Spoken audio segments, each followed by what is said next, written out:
মাগরিবের আজান গেল, অমনি মায়ের দুধ পান করতে লেগে গেছে। একটু জোরে জোরে বলা যাবে না? ভাই আমার, তাহলে বড় পীর আব্দুল কাদের জিলানীর মতো সন্তান পেতে হলে এখানে কার অবদান? পীর সাহেবের, ইমাম সাহেবের, বক্তা সাহেবের, না পিতা মাতা? পিতা মাতা। আমার কষ্ট তো এখানে, বর্তমান জলসাগুলোতে আপনারা তো জলসা করেন না, শোনেন। টোটাল নারায়ণপুরে আমি বছরে 3-4 বার আসি, আর আমার কাছে যা খবর আছে বড় গ্রাম মোটামুটি বছরে 30-35টা জলসা, সব চতুর্দিকে মিলিয়ে নবী দিবস, গ্রামের জলসা, বাড়ির জলসা সব মিলিয়ে। এখন 35টা জলসা করে বুঝতে পারবেন এই জলসার ক্ষতিটা কি।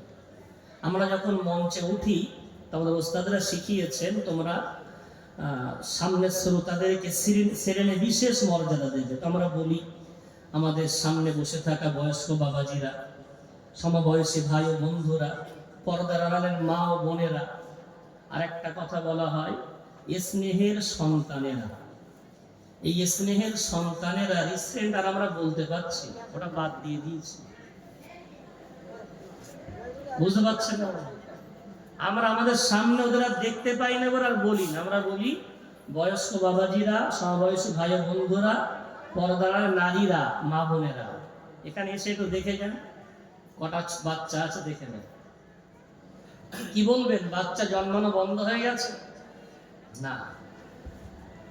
ঘুমিয়ে পড়েছে? না, বেঁচে আছে, জিন্দা আছে, ঘুমিয়ে পড়িনি, জেগে আছে, জলসায় নেই, ওদের হাতে এখন মোবাইল।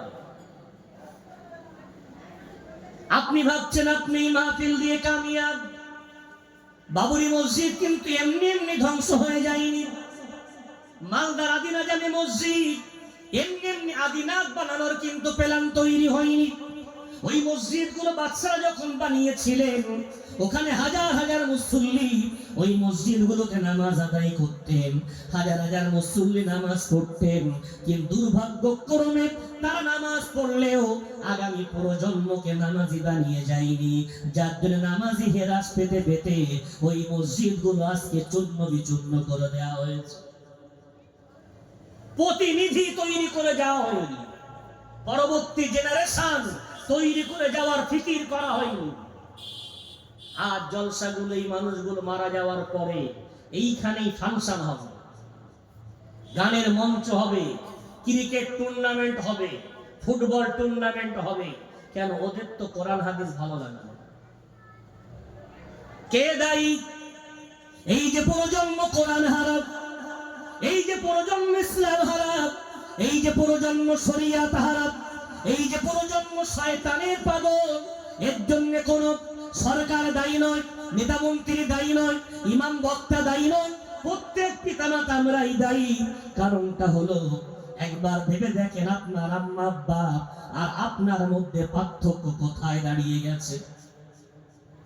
মাঝে মাঝে কবরস্থানে যাবেন, কবরস্থানে গিয়ে জুমার দিন হোক আর মনে পড়লে হোক একটু গিয়ে রব্বির হামহুমা কামা রব্বায়ানি সগীরা এটা বলে একটু কবরের পাশে দাঁড়িয়ে কাঁদবে, আর মনকে বলবেন আম্মা আব্বা যদি একটু শুনতে পায়, আল্লাহ শুনিয়ে দাও, আমার জিজ্ঞাসা করতে ইচ্ছা হয়, ও আম্মা আব্বা আমরা তো 6 ভাই আর 3 বোন, অর্থাৎ 9 ভাই বোন, আমাদেরকে মা বাপ তুমি কি করে সংসার চালাতে বলো? আমি তো হিমশিম খেয়ে যাচ্ছি, সংসার চালাতে পারছি না, খুব কষ্ট, বাজার মূল্য অনেক বেশি, খেটে পাগল হয়ে যাচ্ছে, কি করে সংসার চালাতে একটু বলো না। ওদের বলার ক্ষমতা থাকলে হয়তো বলবে, অথবা আপনি যদি বড় ছেলে হন আপনার মনে পড়বে আপনার বাপটা 2 বিঘা 5 বিঘা জমি ছিল না, লোকের বাড়ি জোন দিয়ে 1 আনা 2 আনা 5 আনা পয়সা আনত। আপনার এত অভাব ছিল, আপনার মাটা অন্যের বাড়ি গিয়ে ঝিগিরি করে বিনিময়ে আমানি, ফ্যান, খুদ ভাজা আনত, এনে যেমন মানুষ হাঁস খেতে দেয় অমন করে নিজেরা না খেয়ে ওই 9 ভাইকে আমানিতে নুন গুলে, পচা পান্তাগুলোতে নুন গুলে আপনাকে আপনার আম্মা আব্বা খাইয়েছে। হ্যাঁ, বিরাট অভাব ছিল, বিরিয়ানি খাওয়াতে পারিনি, 3 বেলা গোশ ভাত দিতে পারিনি, কিন্তু আলহামদুলিল্লাহ আপনারা 6 ভাইয়ের মধ্যে বড় ভাই হাজি, মেজো ভাই ওমরা আদায় করে এসেছেন, সেজো ভাই 5 ওয়াক্ত নামাজি, ছোট ভাই তার সমাজে একটা ভদ্র মানুষ। আলহামদুলিল্লাহ আপনার আম্মা আব্বার মুখ উজ্জ্বলকারী সন্তান সব। কিন্তু আপনার কিন্তু 8টা 10টা না, আপনার 1 পিস, খুব বেশি বেশি 2 পিস। 8টা 10টা ছেলে মেয়ে নয়, একটা দুটো ছেলে মেয়ে। কিন্তু আমরা তাদেরকে মানুষ করা বাদ দিয়ে আমরা তাদেরকে কি করলাম? আমাদের আম্মা আব্বা আমাদের ফেনা মানি খাওয়ালেও ওদেরকে আমরা বিরিয়ানি খাইয়েছি, ফাস্ট ফুড, দামি দামি কেক ক্যাডবেরি খাইয়েছি, দামি দামি পোশাক ক্রয় করে দিয়েছি। আমি পরোয়া করিনি আমার পয়সাটা কোথা থেকে এলো, আমার টাকাটা লটারির টাকা না জুয়ার টাকা না এলআইসির টাকা না লোনের টাকা না মহিলা সমিতির টাকা না বন্ধনের টাকা না হারাম উপার্জনের টাকা না ফাঁকি দেওয়া টাকা, আমার কোনো পরোয়া নাই। আমার টাকা দরকার যে কোনো জায়গা থেকে এলেই হলো। আমি সেই টাকা দিয়ে আমার বাচ্চাদের যখন আহার করিয়েছি, ওদের গায়ের পোশাক পরিয়েছি। বৃক্ষ তোমার নাম কি, ফলে পরিচয়। হারাম রক্ত খাওয়ালে ওই হাতে কোরআন ধরবে না, ওই হাতে পাবজি ফ্রি ফায়ার, ওই হাতে অনলাইন গেম ভালো লাগবে। হারাম রক্ত খাওয়ালে আলেম ওলামা দেখতে ভালো লাগবে না, ওদের নেইমার মেসি, ওদের বিরাট কোহলি, ওদের বিরাট বড় বড় ক্রিকেটার ভালো লাগবে। ওদের সমাজের আলেম ওলামা ইমামদের কথা ভালো লাগবে না, ওদের হারাম কাজ ভালো লাগবে, ওদের মুস্তি করা ভালো লাগবে, ওদের কোরআনের কথা কোনোদিন ভালো লাগবে না। কেন? বৃক্ষ তোমার নাম কি, ফলে পরিচয়। যেমন দিয়েছেন তেমন। কি করবে? এই পঙ্গু জাতিকে বাঁচাবেন আমি নয়, আপনাকে দায়িত্ব নিতে হবে, প্রত্যেককে দায়িত্ব নিতে হবে।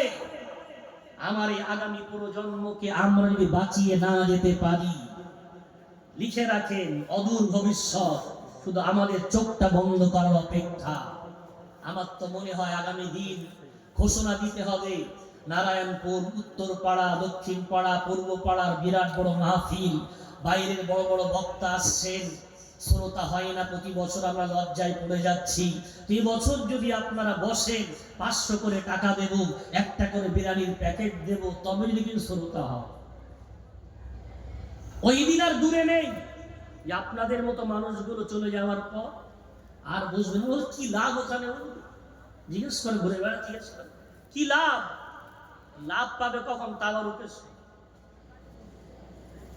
বিশেষ করে আমাদের উত্তর দক্ষিণ 24 পরগনার জলসাগুলো এত খারাপ অবস্থা কল্পনা করতে পারে। বাইরের জলসায় যান, আমার সাথে চলেন, নিয়ে যাবো ইনশাআল্লাহ। কোনো তাবারুক নেই, এত সুন্দর প্যান্ডেল নেই, স্টেজ আর ওই বিচিলি হুড়ো ফেলে দেব।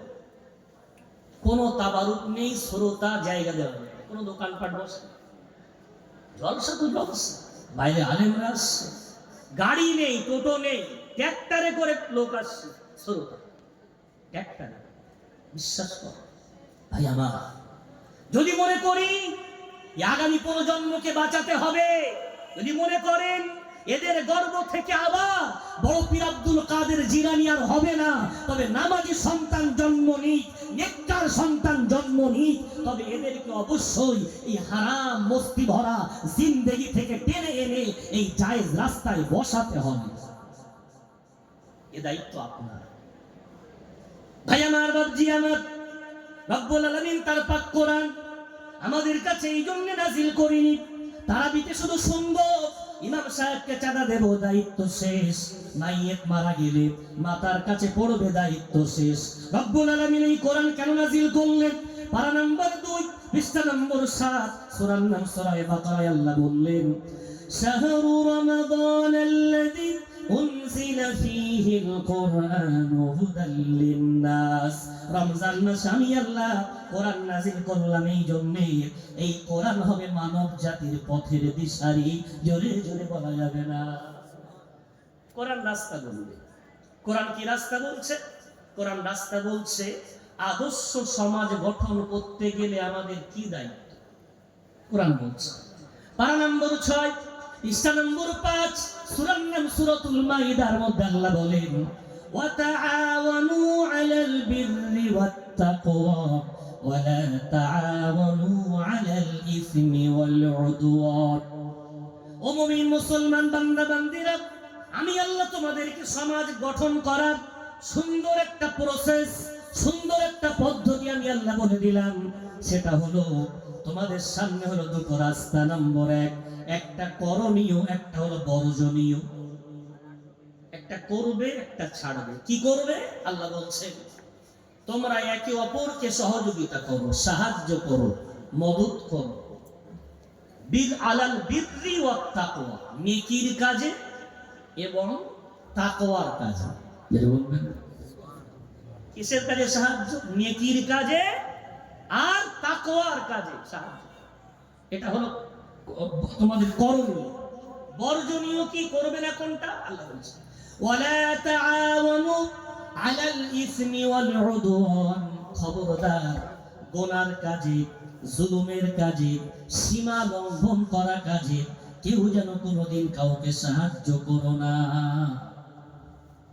এর চেয়ে দামি কোন আয়াত এর চেয়ে দামি কোন পদ্ধতি দুনিয়ার কোন মানুষ দিতে পারবে না যে পদ্ধতি আল্লাহ দিয়েছে ভালো কাজে সাহায্য করো মন্দ কাজে সাহায্য করো না এখন ভালো কাকে বলে আল্লাহ বললেন নেকির কাজে সাহায্য করো নেকি কাকে বলে বিশ্ব নবীকে সাহাবা প্রশ্ন ছুড়লেন ওমাল বিররু ইয়া রাসূলুল্লাহ ইয়া হাবিবাল্লাহ একটু বলে দেন নেকি কাকে বলে একটু আপনার মুখ থেকে শুনতে চাই আমার রাসূল বললেন আল বিররু হুসনুল খুলকি নেকি হলো উত্তম চরিত্রবান হয়ে যাও উত্তম আদর্শবান হয়ে যাও উত্তম আদর্শবান হয়ে যাওয়াটাই হলো সবচেয়ে বড় নেকির কাজ ধরে বলা যায় আমরা মনে করি মাথায় টুপি দেওয়ার নাম মনে হয় নেকি মুখে দাড়ি রাখার নাম গায়ের পাঞ্জাবি লম্বা হওয়ার নাম নেকি ভাই কত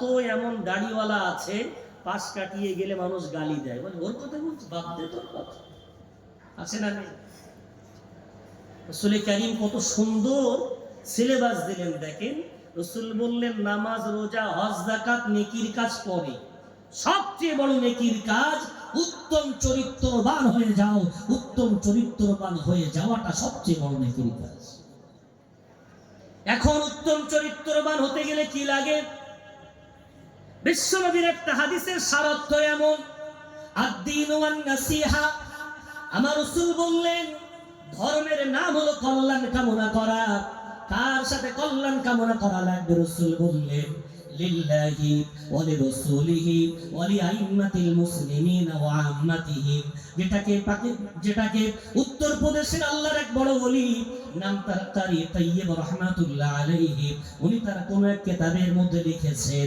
উত্তম চরিত্রবান হতে গেলে তার মধ্যে চারটি বৈশিষ্ট্য থাকা লাগে জোরে বলা যাবে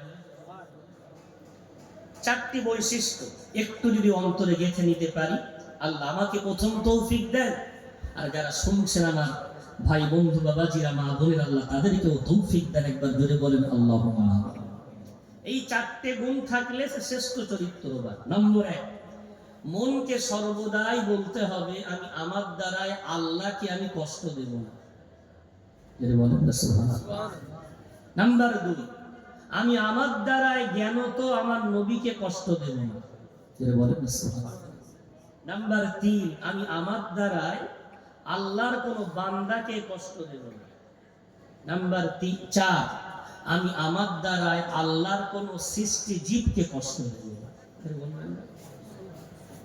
এই বলেন এই চারটে যদি আপনি সামনে রাখেন কোরআন হাদিস ইজমা কিয়াস আলেমদের আলোচনা মুফতিদের ফতোয়া এই চারটের মধ্যে আছে না নেই এই চারটি পয়েন্ট অন্তরে গেঁথে নেন আমি নিচে থেকে শুরু করি নম্বর 4 আল্লাহর কোন সৃষ্টি জীবকে কষ্ট দেব না এটা যদি না আসে আমি আল্লাহর কাছে প্রিয় বান্দা হতে পারবো না সৃষ্টি জীবের মধ্যে গরু আছে ছাগল আছে দুনিয়ার হাজার পশু আছে গোটা দুনিয়ার সব সৃষ্টি জীব এগুলো সব আমার আল্লাহর সৃষ্টি তাদের সাথে কোনো রকম কষ্ট দেওয়া যাবে না আল্লাহ রাসূলের একটি হাদিস শুনে রাখেন বুখারী শরীফের হাদিস আমার রাসূল বলছেন আমি জাহান্নামে দেখলাম একটা মহিলা জাহান্নামে অত্যন্ত আগুনে ঝলসে যাচ্ছে, কঠিন শাস্তিতে ভুগছে। তবে জিজ্ঞাসা করলাম মহিলার অপরাধ কি? আমাকে বলা হলো মহিলাটার একটা বাড়িতে বিড়াল ছিল।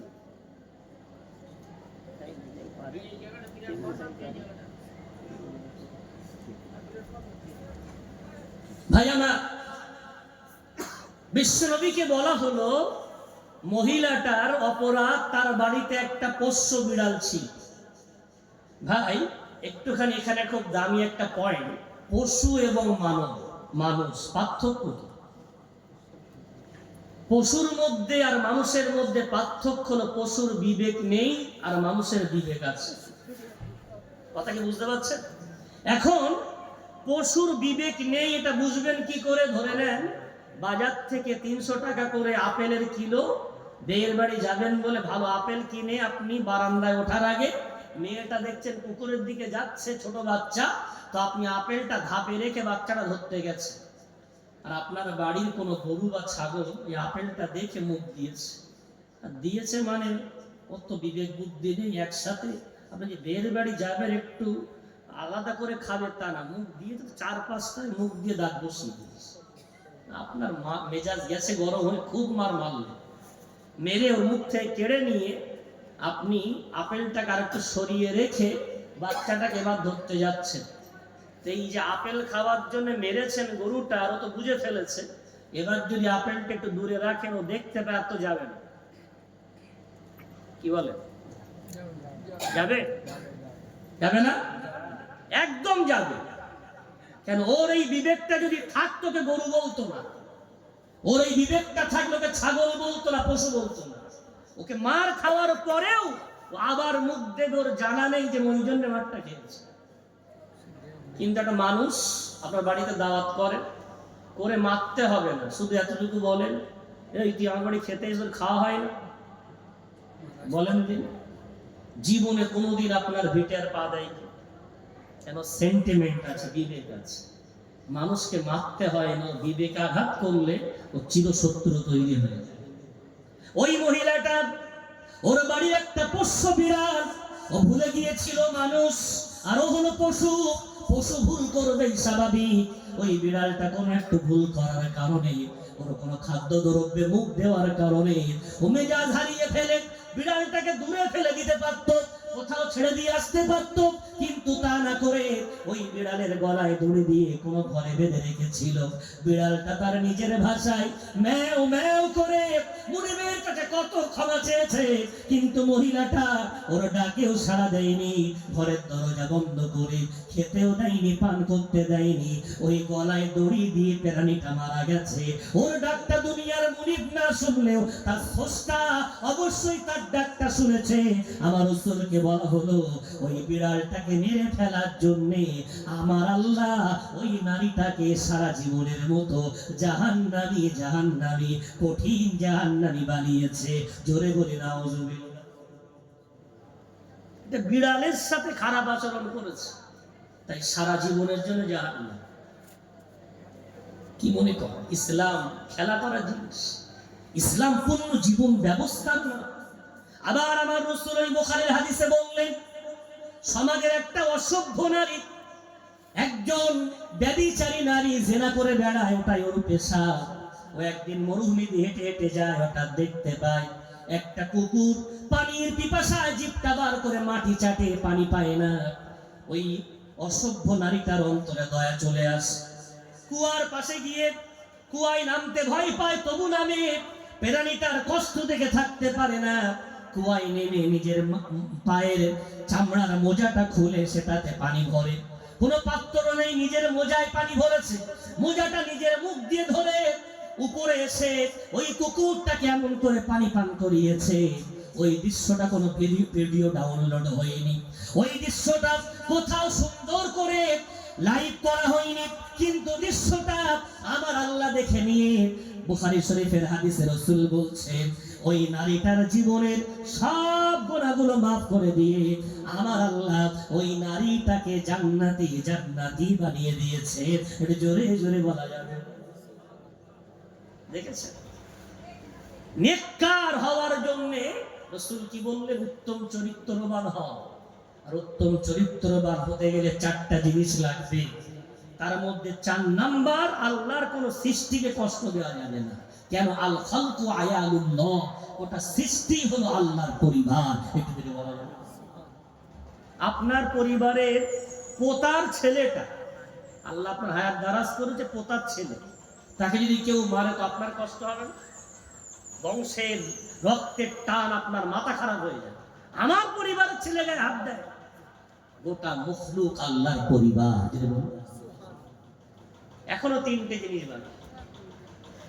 নাম্বার 2, আল্লাহর কোন বান্দাকে। নাম্বার 3, আল্লাহর কোন রসুলকে।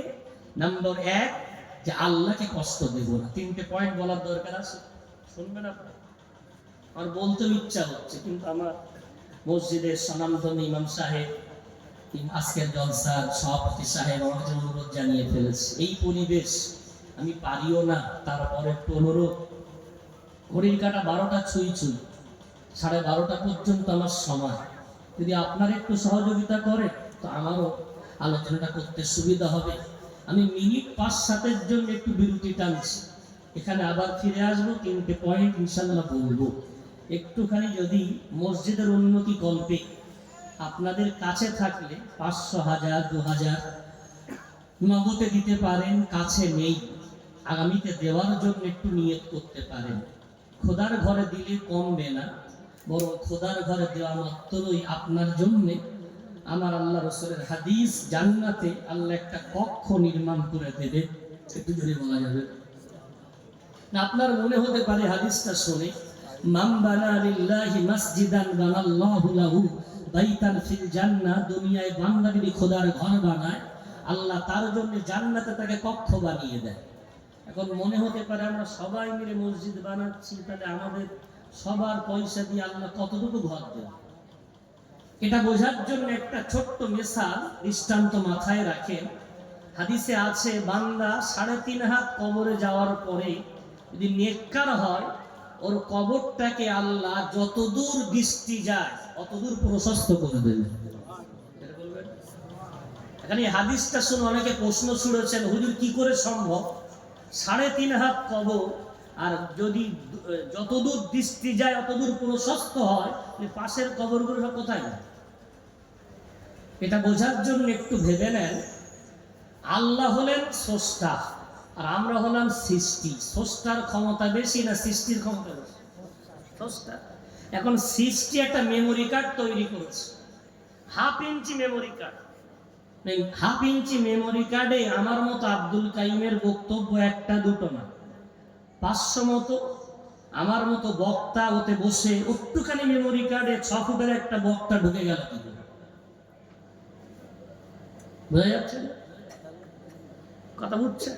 সুন্দর আমাকে দেখতে পাচ্ছেন ওতে, হুজুর এত সুন্দর হাত নাড়িয়ে এইভাবে গল্প করছে।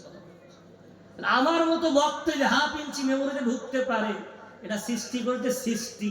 স্রষ্টা 3.5 হাত কবরটাকে পৃথিবীর মতো বড় করতে পারে না। বলবেন না? ওইখানে মন যেন ছোট না হয়, এটা সবাই মিলে মসজিদ বানাচ্ছি, আমার কতখানি ভাগে জুড়বে। আপনাকে যতটুকু জুটবে ওটাই আপনার খুশনসিব। এটা যদি বলা যায় একটু। এই জন্যে গুণী মানুষ, জ্ঞানী মানুষ, চালাক মানুষ আপনারা দানের বিনা ফজিলাতে দিলে আখেরাতে পাবেন, এই নিয়েতে একটু বলেন কে আছেন এই মসজিদের উন্নতি কল্পে? 1000 পারেন, 500 পারেন, নগদ পারেন, বাকিতে পারেন, একটু নিয়ে একটু বলেন না? একটুখানি নিয়ে বাবাজিরা, ভাইয়েরা, বন্ধুরা, আমি খুব একটা কালেকশন পারি না, কমিটির অনুরোধ একটু হাত পেতেছি যখন, আমার অত সম্মানটা একটু রাখেন।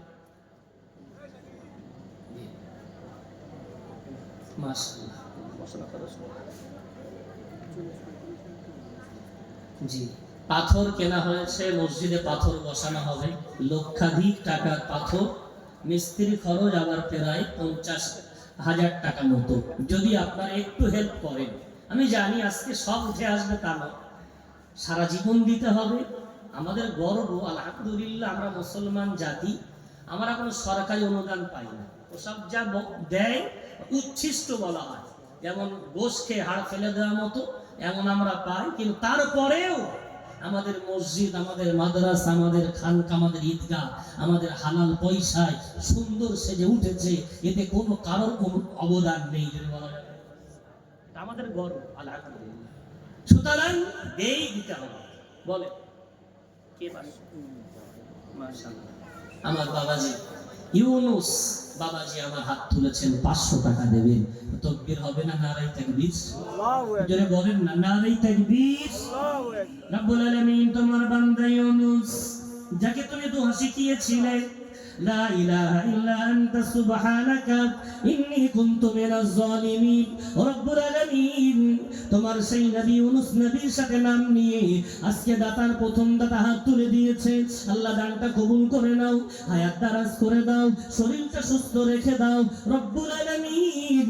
আসমানি বালা মুসিবত, দুনিয়ার বালা মুসিবত সব কিছু থেকে আল্লাহ তাকে, তার বেঁচে থাকা পরিবারগুলোকে হেফাজত করে নাও। যারা দুনিয়া থেকে চলে গেছেন, কবরে শুয়ে পড়েছেন, এই দানগুলো তাদের জন্য সাদকায়ে জারিয়া বানিয়ে দাও। কিয়ামতের কঠিন ময়দানে আল্লাহ এই দানটা তার জন্য, পরিবারের জন্য নাজাতের আল্লাহ জরিয়া বানিয়ে দিও। জোরে বলেন আল্লাহুম্মা আমিন। আর কে আছে? একটু খোশনসিব, তাড়াতাড়ি করে আমাকে আলোচনায় ফিরতে হবে। একটুখানি যদি সহযোগিতা করে। আমি তো বলে যাচ্ছি, এতক্ষণ আমার পালা চলছে, এখন আপনাদের পালা। একটু হাত তুলে তুলে। জীবনে পয়সা অনেক আছে, কত আছে হিসাব আছে, সময় কতটুকু আছে কার হিসাব আছে বলতে পারো? মাশাআল্লাহ, আমার ভাইজান আলহামদুলিল্লাহ হাত দিয়ে লিখছেন আর বাদ যাবেন, বলছেন আমিও 500 ইনশাআল্লাহ। যদি হবে না নারায়ে তাকবীর, যদি বলেন না নারায়ে তাকবীর, আলহামদুলিল্লাহ। আর কে আছে?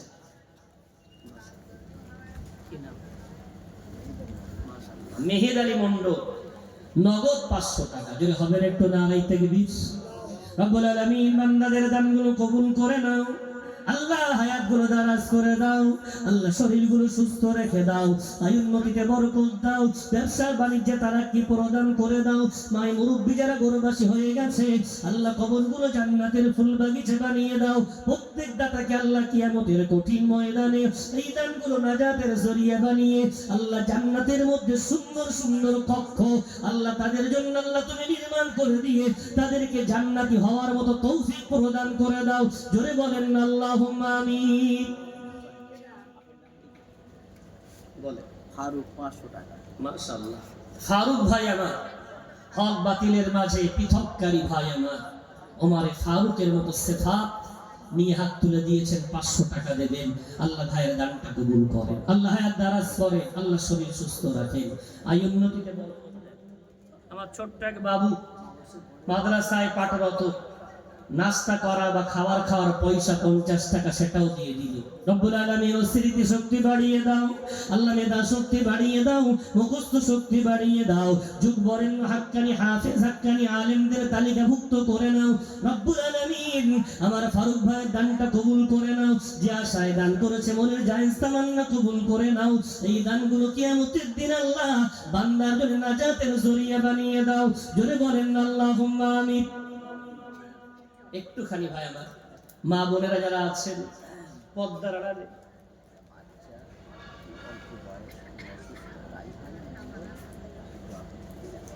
মাশাআল্লাহ, রাইহান আমার রাসূল হাসান হোসেনকে 2 কোলে বসিয়ে বলতেন, ইন্নাল হাসানা ওয়াল হুসাইনা রাইহানাতায়া ফিদ দুনিয়া। আমার হাসান এবং হোসেন আমার দুটো সুগন্ধিময় দুনিয়ার দুটো আমার ফুল। বলবেন সুগন্ধি ফুলকে রাইহান বলা হয়। এই গ্রামের এক ছোট্ট সন্তান ফুলের মতো সুবাস ছড়াতে চায়, কিন্তু খুব অসুস্থ। পরিবার থেকে আন্তরিকভাবে দোয়া চেয়েছেন, নিয়ত করছেন 1000 টাকা দেবে। রাসূলের হাদিস, আস-সাদাকাতু তাদফাউল বালা, দান সাদকা বালা মুসিবত দূর করে দেয়। অনেক আমার আল্লাহওয়ালা বাবাজি ভাই আলেম ওলামা হাফেজ অনেকে বসে আছেন, আল্লাহর কাছে দোয়া করি আল্লাহ তোমার এই ছোট্ট বান্দাটা জানি না কি রোগে আক্রান্ত, আল্লাহ তুমি যে রোগ দিয়েছো রোগ থেকে তাকে পূর্ণ শেফায়ে কামেলা আজেলা মুস্তামিররা দাইমা প্রদান করে দাও। আল্লাহ ফুলের মতো সুবাস ছড়ানোর মতো শারীরিক মানসিক দৈহিক শক্তি তাকে প্রদান করে দাও। আল্লাহ পিতামাতার মুখ উজ্জ্বলকারী সন্তান হিসাবে আল্লাহ তাকে তুমি কবুল করে নাও। দাও, যে আশায় দান করেছে আল্লাহ পরিবারের মনের আশাটাকে তুমি কবুল করে নাও। একটু জোরে বলেন না আল্লাহুম্মা আমিন। আর কে আছেন একটুখানি আমার ভাইরা, বাবাজিরা, আম্মাজান, মা বোনেরা, আমি হাত যে পেতে ফেলেছি, একটুখানি আপনাদের মানটা